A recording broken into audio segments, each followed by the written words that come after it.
Hachi Waits by Leslie Newman, Chapter 2.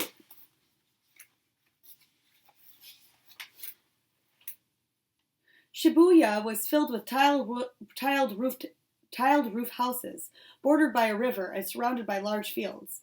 The professor and Hachi rounded a corner and made their way down a residential street, lined with tall kikaki trees, their branches covered with clusters of small yellow blossoms. As they walked along, the road grew wider, and a tall Shinto shrine with red wooden gates and a green roof came into view. Many people nodded good morning to the professor as he passed, and they admired Hachi, who pranced along beside his master, his pointed ears pitched forward and his curled tail held high. As the professor and Hachi neared the train station, the streets grew busier with people rushing along on foot and bicycle. Merchants in dark blue hoppy jackets scurried by, pulling large two-wheeled wooden carts stacked high with boxes. "Hachi, sit," the professor said as they stopped at a corner and waited for a green trolley to pass. Then they crossed the street to the stairway leading up to the train station. Hachi lifted his nose and sniffed the air around the food stalls near the steps of the station. Each stall was decorated with brightly colored paper lanterns, and each sold different things to eat: noodles, tofu, egg and fish boiled in broth, and yakitori. "The vendors do not open until later in the day," the professor told Hachi, "and you have already had your breakfast, little friend. Come." He hurried up the steps to the train station, and Hachi hurried beside him. "Good morning, Professor Ueno." The professor turned around and saw the station master dressed in a crisp black uniform, white gloves, and red-brimmed hat, bowing in respect. "Good morning, Mr. Yoshikawa. What a fine-looking dog you have there," the station master called. Hachi sat down and puffed out his chest proudly, as though he understood Mr. Yoshikawa's compliment. "I do not know what to do with him," said the professor, reaching down to rest his hand on the back of Hachi's head. "He followed me here, and I was afraid I would miss my train if I took him back home." "I will watch him for you," Mr. Yoshikawa said with another bow. "I would be happy to do you the favor." "I could not ask you to do such a thing," said the professor. "Ah, but you did not ask," the station master pointed out. "I offered. I will keep him in my office. It is too much trouble." "It is no trouble at all," Mr. Yoshikawa insisted. "On the contrary, it would be an honor for me to do such a small thing for a man of your position." The professor nodded as he thought over the station master's offer. "Arigato, Mr. Yoshikawa," he said, bowing in thanks. "That is very kind of you. I will return at 3 o'clock. "We will be waiting for you," said Mr. Yoshikawa, bowing as well. "What is your dog's name?" "His name is Hachi." "Hachi? Why did you name him 8? 8 is my lucky number because the kanji for 8 is shaped like a fan upside down, and it is wider at the bottom than at the top," the professor explained, using his finger to draw the shape of the Japanese character in the air. "That means that the future is wide open. And Hachi is the 8th dog I have owned, so he is sure to be lucky. He is smarter than any other dog I have trained. Already I have taught him to sit, to lie down, to come, and to heel. The only thing I cannot teach him is to bark." "Perhaps it is better that he does not speak," remarked the station master. "Some dogs cannot be taught to stop barking." "That is true," said the professor. "But Akitas do not misbehave like that. They do not bark unless they think something is wrong. But I would still like to teach him, just to hear the sound of his voice." He looked down at his puppy, but Hachi remained silent. "Ah, well," Professor Ueno said, "I'm sure Hachi will speak to me when he has something important to say. Thank you again for offering to watch him." The professor bowed to the station master. "He will listen to you. He is usually," he looked down at his puppy once more, "a very good dog." The professor showed the ticket taker his train pass and walked with Hachi and the station master onto a platform that bordered the train tracks and was sheltered by a red roof.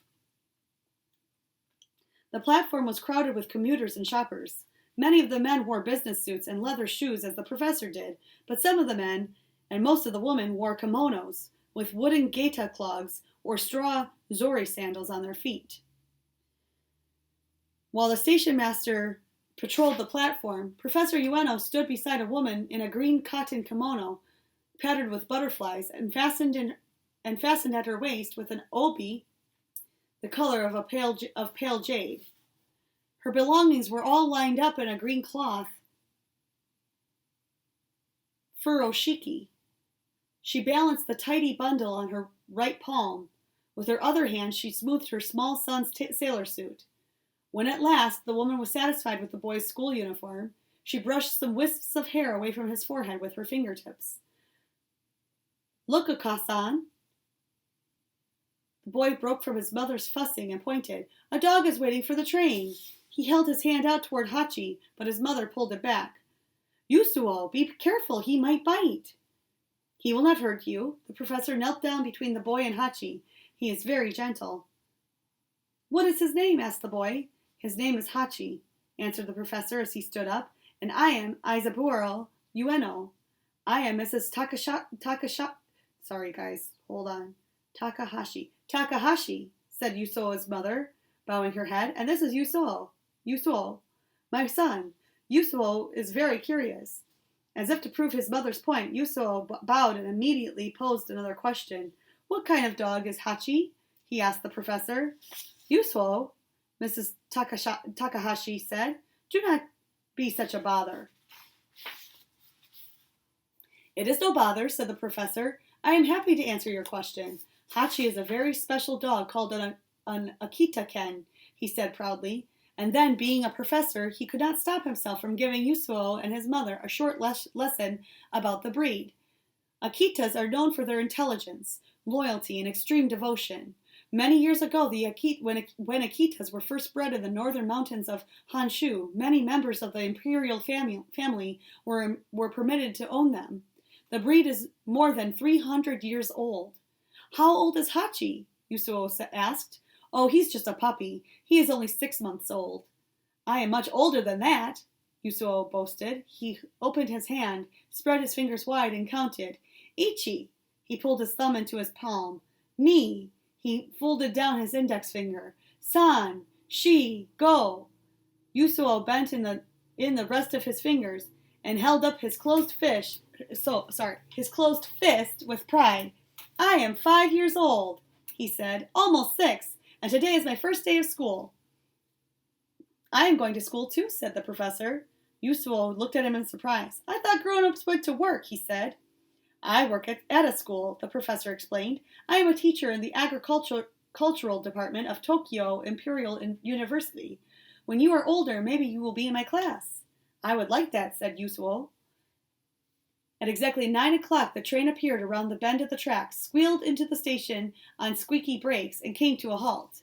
As the commuters rushed into the train, the station filled with the noise of dozens of pairs of wooden gaita clogs clacking against the platform. The professor stood still while everyone else hurried past him onto the train. "Hachi, sit," he said. Hachi sat, and Professor Ueno bent down and looked into his dark brown eyes. "What a good dog you are," the professor said once the station had quieted. "What a fine dog you are," he repeated softly. "Hachi, you are the best dog in all of Japan." He stroked Hachi's head, kissed the tip of his nose, and straightened up. "I will return at 3 o'clock. The professor stepped inside the train just before it pulled away and waved to Hachi. "Farewell, little friend." Hachi stayed right where he was on the platform, craning his neck to watch the departing train that held his master. When he could no longer see it, he sat a few minutes more, staring at the empty tracks. Mr. Yoshikawa came up behind him and scratched his ears. "You are going to spend the day with me, Hachi," he said. "Come." Mr. Yoshikawa took a few steps back toward his office, but Hachi remained where he was, staring off in the direction the professor's train had gone. Then he stood up, turned, and trotted toward the exit of the station. "Hachi," said Mr. Yoshikawa. Mr. Yoshikawa called, clapping his white gloves sharply. "Come back." Hachi ignored him and continued on his way. "Hachi!" the station master cried. He hurried after the dog, but when Hachi saw he was being chased, he dashed through the station, down the steps, and out onto the street. Mr. Yoshikawa followed the dog down the stairs and tried to catch him, but he could not leave his post at the train station. In dismay, he watched it as the tip of Hachi's tail disappeared around a corner. What was he going to tell the professor when he returned at the 3 o'clock train? On the 3 o'clock train. And that's it for chapter 2.